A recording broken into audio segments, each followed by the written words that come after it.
Okay, we're talking about schedules, mealtime schedule.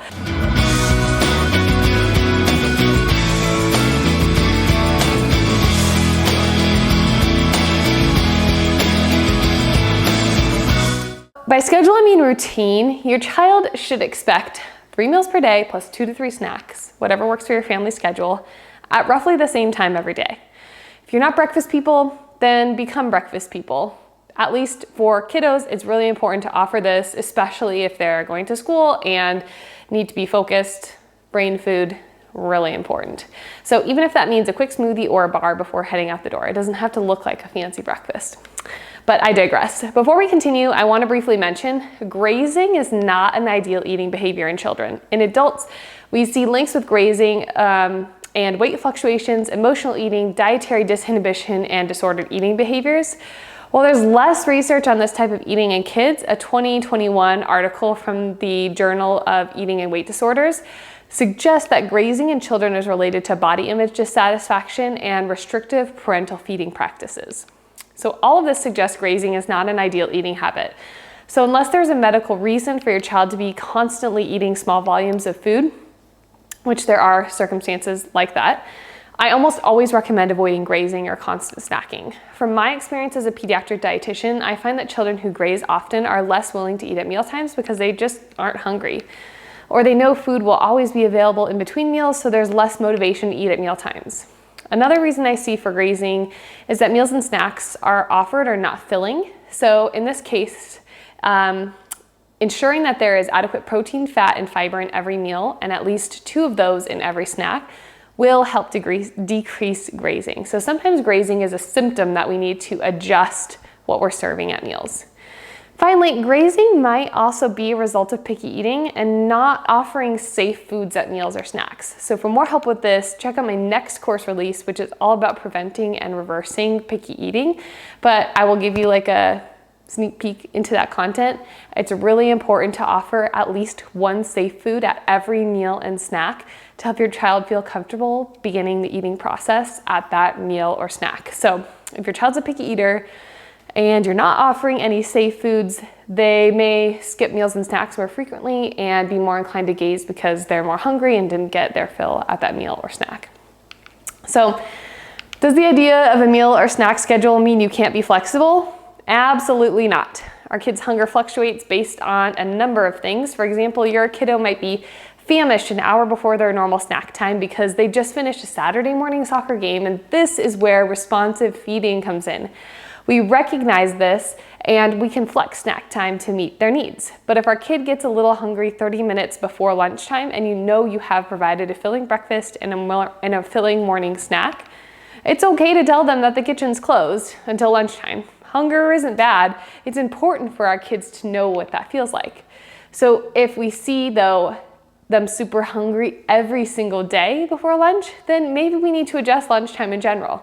Or we need to adjust what we're offering at snack time to help them stay full at lunch. Like what I was mentioning earlier, making sure it's adequate in protein, fiber, and fat, or making sure the safe foods are on the plate. So again, here's an example of that responsive feeding. We're paying attention to our child's cues and adjusting how we feed them.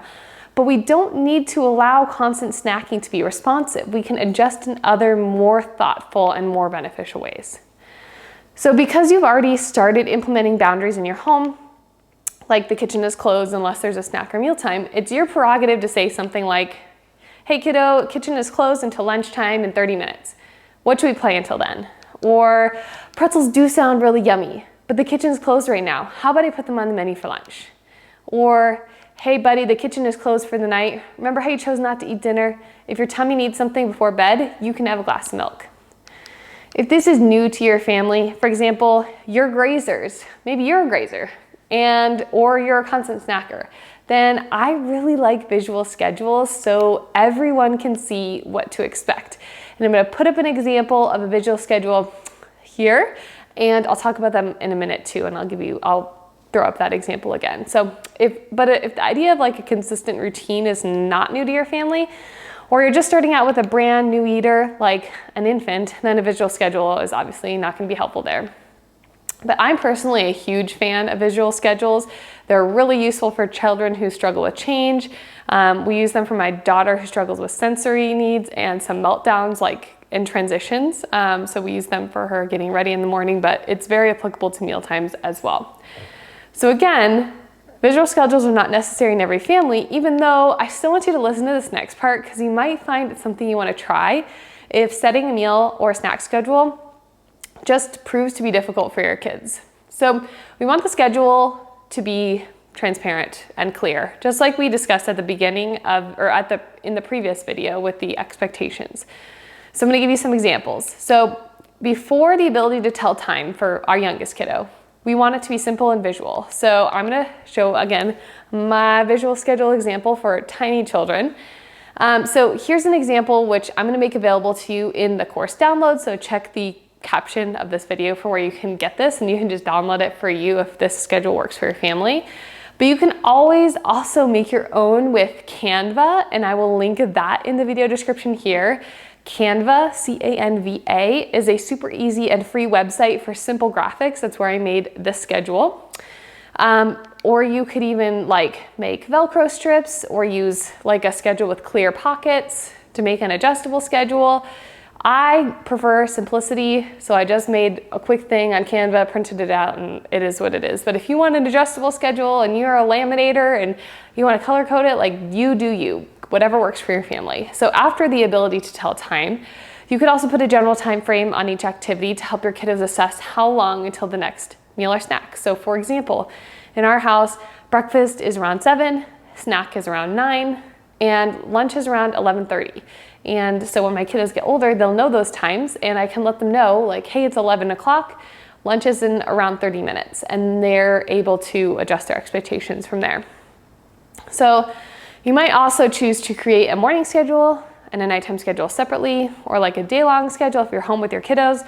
Remember, you don't have to get crafty or make anything fancy. Just implementing some sort of routine can be as simple as saying, we're gonna have our meals at the same time every day. We're gonna have one snack after each meal. Otherwise, the kitchen is closed. I mean, there's like a huge spectrum of what you can do with your family.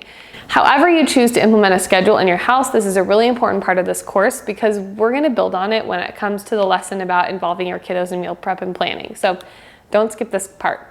Some way, shape, or form, implement a predictable schedule or routine in your house. So that's it for this video. So time to implement those strategies, and we'll see you in the next video.